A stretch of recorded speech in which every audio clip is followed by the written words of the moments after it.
नमस्कार मित्रांनो, क्रांतीच्या ज्वाळा धगधगत आहेत, पण या क्रांतीच्या ज्वाळांवर स्वतःची भाकरी कोण भाजणार याच्यासाठी स्पर्धा सुरू आहे. एकीकडे सोनम वांगचुक यांनी सरकारशी संवाद साधलाय, सरकारला पत्र लिहिलं आहे, आपण उपोषण मागे घेऊ शकत असल्याचं त्यांनी सांगितलं आहे. 3 मागण्या केलेत, त्यांच्या मागण्या वेगळ्या आहेत. अभिजित दिपकेंच्या मागण्या वेगळ्या आहेत, राहुल गांधींच्या मागण्या वेगळ्या आहेत आणि कदाचित आदित्य ठाकरे, अमित ठाकरेंच्या मागण्या आणखीन वेगळ्या आहेत.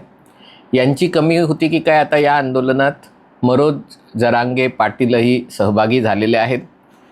पुन्हा जर आंदोलकांवर हात उचलाल तर सगळ्या मराठ्यांना दिल्लीला घेऊन जाऊ अशी घोषणा त्यांनी आंदोलनस्थळी केलेली आहे.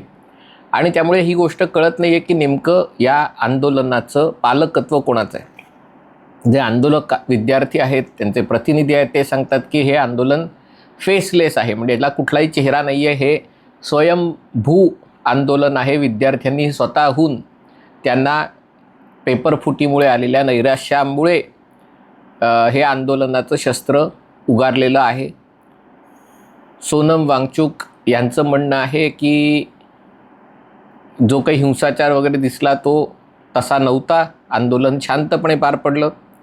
पोलिसांनीच उलट अनन्वित अत्याचार केले, आंदोलकांना झोडपलं आणि 65 खासदारांनी मला पत्र लिहिलं, काही जण त्यातले भेटायला आले आणि मला विनंती केली की उपोषण मागे घ्या. आणि त्यामुळे त्यांनी सरकारला असं सुचवलं की या सगळ्या प्रकरणाची चौकशी करून शिक्षण मंत्री धर्मेंद्र प्रधान यांच्या राजीनाम्याचा विचार करावा. म्हणजे जर मला असं वाटतं ही अतिशय योग्य मागणी आहे की जर धर्मेंद्र प्रधान यांचा त्याच्यात दोष असेल तर त्यांचा राजीनामा घ्यावा, ही सोनम वांगचुक यांची मागणी आहे.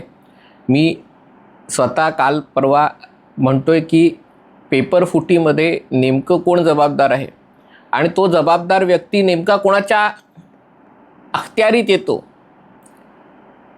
समजा पेपरची वाहतूक एका ठिकाणून दुसरीकडे पोलिसांच्या व्हॅनमध्ये होत असेल आणि त्या पोलिसांनी समजा जर पेपर फोडले असतील, धरून चला, मी काय असं नाही म्हणते, किंवा जी व्हॅन घेऊन जाते त्याला पोलिसांचं संरक्षण असेल आणि तर जर पेपर फुटलं असेल तर मग दोष गृह विभागाच्या अंतर्गत जातो.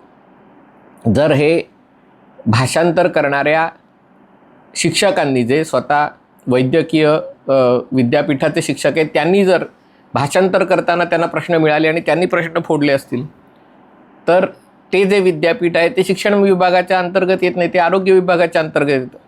अर्थात त्यांनी पेपर फोडला याच्या अर्थी शिक्षण मंत्र्यांना जबाबदार धरणं किंवा आरोग्य मंत्र्यांना जबाबदार धरणं हे जोपर्यंत काही कनेक्शन आढळत नाही तोपर्यंत योग्य नाही. पण नैतिकतेच्या आधारावरही मला असं वाटतं की जर तो विभाग आरोग्य मंत्रालयाच्या अंतर्गत येत असेल तर राजीनामा JP नड्डांचा घ्यायला पाहिजे. आत्ताही तुम्ही बघता या सगळ्या चर्चेमध्ये सहभागी सरकारच्या वतीने JP नड्डा आहेत, कारण हा विषय वैद्यकीय शिक्षणाशी संबंधित आहे. पण सोनम वांगचुक यांची मागणी अभिजित दिपकेंना मान्य आहे की नाही कल्पना नाही. कारण आता सोनम वांगचुक मागे पडले, ज्यांनी उपोषण केलं, ज्यांनी या आंदोलनाला एक आवाज मिळवून दिला. कारण तोपर्यंत हे पुण्यातले निर्भय गँगचे सदस्य वगैरे जोपर्यंत ते आंदोलन चालवण्याचा प्रयत्न करत होते तोपर्यंत 1000-2000 लोकांच्या वरती त्याला काही फारसा प्रतिसाद आणि तेही मिळत नव्हता. सोनम वांगचुक यांच्या उपोषणामुळे त्याला एक सोनम वांगचुक कोण आहेत, त्यांना कोण पैसे देतं, हे सगळे मुद्दे दूर ठेवा. केवळ राजकीयदृष्ट्या बघा, कुठलंही त्याच्यामध्ये स्वतःचं मत आणू नका. ही गोष्ट कोणालाही मान्य करावी लागेल की या आंदोलनाची जी प्रसिद्धी झाली ती मुख्यतः सोनम वांगचुक यांच्या उपोषणामुळे आणि सरकारने त्यांना थोडासा बळाचा वापर करून त्यांच्या इच्छेविरुद्ध, त्यांना न्यायालयाच्या इच्छेने, अर्थात सरकारने स्वतःच्या इच्छेने नाही, न्यायालयाच्या निर्देशानुसार, पण सोनम वांगचुक यांच्या इच्छेविरुद्ध त्यांना पकडून सफदरजंग हॉस्पिटलमध्ये नेलं आणि मग तिकडनं आता त्यांना मेदांतामध्ये शिफ्ट करण्यात येत होतं. त्याच्यामुळे प्रसिद्धी मिळाली. मग ती प्रसिद्धी मिळाल्यावर सोनम वांगचुक यांना तिकडनं नेल्यावर आंदोलन थंड पडेल असं वाटलं होतं, पण नंतर जे आंदोलन मोठ्या प्रमाणावर पसरलं त्याच्यामध्ये जर श्रेय कोणाचं असेल तर ते अभिजित दिपकेंचं आहे.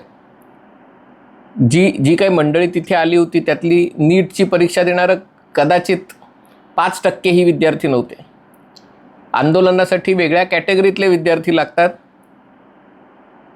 रस्त्यावरची आंदोलनं सगळ्यांना झेपत नाहीत, पण देशातल्या सर्व विद्यार्थी संघटनेच्या कार्यकर्त्यांनी पोलिसांच्या लाठ्या खाल्लेल्या आहेत. अभाविपणी भाजपचं सरकार असताना लाठ्या खाल्लेल्या आहेत, बाकीच्यांनी पण खाल्लेले आहेत.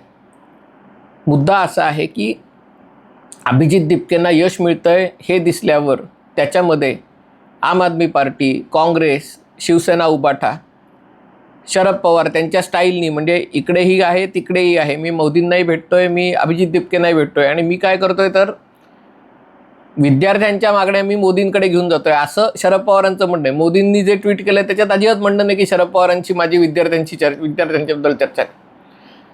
आणि त्यामुळे ह्याला आता एका मेळ्याचं स्वरूप आलेलं आहे.